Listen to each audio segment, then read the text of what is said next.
Hello, my name is Matthew, and this is day 5 of telling stories for my friend in quarantine. And I was just reading La Horla by Maupassant this morning and thinking of ghost stories, and someone asked me if I would tell a ghost story. And I thought of something that I could tell you. It's not quite a ghost story, but this is something that happened to me about a year ago, right around this time. I had been living in my tiny house for about 6 months at this point, and there was an episode of maybe 3 days. And it began one night, sitting in my chair, reading a book. I have Andy, my beautiful cat, and Andy's sleeping, I'm reading, and at one point I look up from my book, and Andy is attentively looking at a very particular spot on the wall in the living room. His eyes are fixed on something.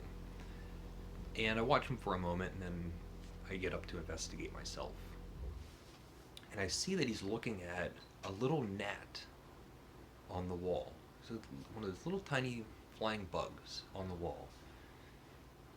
And I go to squish it, and I see that there's just a little bit away from that gnat, there's another little bug on the wall.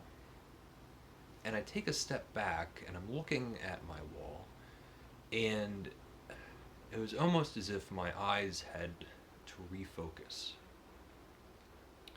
Everything comes into vision clearly, and the wall is covered in gnats. And I start looking around the tiny house. All of the walls have gnats buzzing up and down. I look up at the canned lighting. Clouds of gnats throughout the whole house. It's totally infested. I have an infestation. And I'm panicked. Just alarmed. I start getting out rags. I don't have fly tape or anything. I don't have a fly swatter. And I'm going around trying to beat these gnats dead.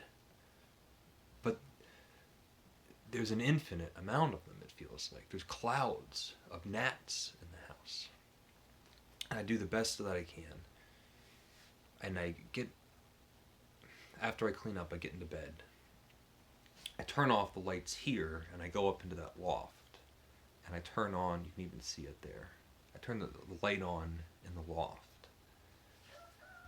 And just like floating phantoms, these ghosts of gnats follow me up into the loft. They're attracted by the light.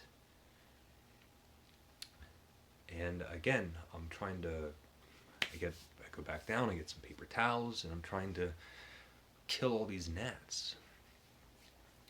And I lay back down in bed. Andy is now looking at the ceiling directly above me.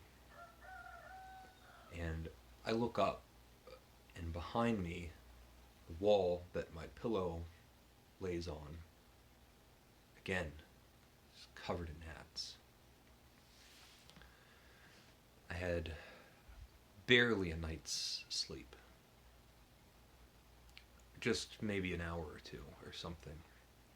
And I wake up in the morning, and I come down here and I start scouring the walls. And there's nothing. There's no gnats, no flies, no buzzing. Not a one. And when you live alone, and you spend a lot of time by yourself, you do begin to question reality just a little bit. I have a moment, you say, that really happened last night. That wasn't a dream. I check, to give you an idea of how much I have to question, I check my rubbish, and sure enough, there's paper towels with the remnants of gnats all through it. All day. Not a single bug. And the sun sets. I had almost even forgotten that it happened. I'm in my chair, reading again, and I look up again, and there's Andy, fixedly staring at the wall. And silently, the house is again infested with these gnats. I have to go through the whole process again. At this point, I call Ben. Ben is my friend. Ben's the person that built this house. I live on Ben's property. So he's my friend, my landlord, and my neighbor. And I tell him what's going on. Just the next day, he comes over, and the house has a few vent pipes that go to the outside. Different ones do different things. And he locates the problem. There was a vent that had a mesh cap that had fallen off. And he puts it back on, makes sure that it's fixed on tight the way it was supposed to be. I went out and got fly tape, put that up for a day or two. Washed my clothes, cleaned out my pantry, and the problem was solved. And I would lay in bed for days after this and think about this episode. And the most unnerving part of this whole ordeal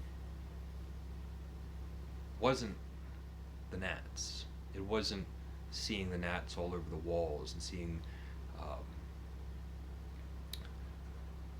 clouds of gnats up near the lights.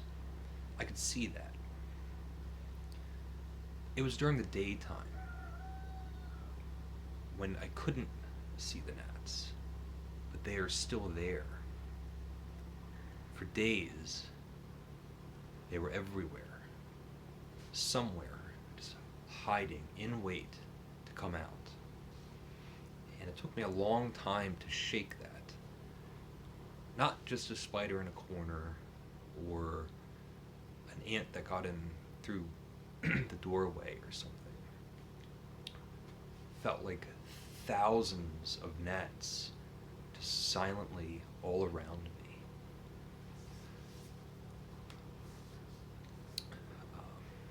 When I think about it now, it still gives me a start. So, how's that for a ghost story? Leave a comment if you would like, and thank you for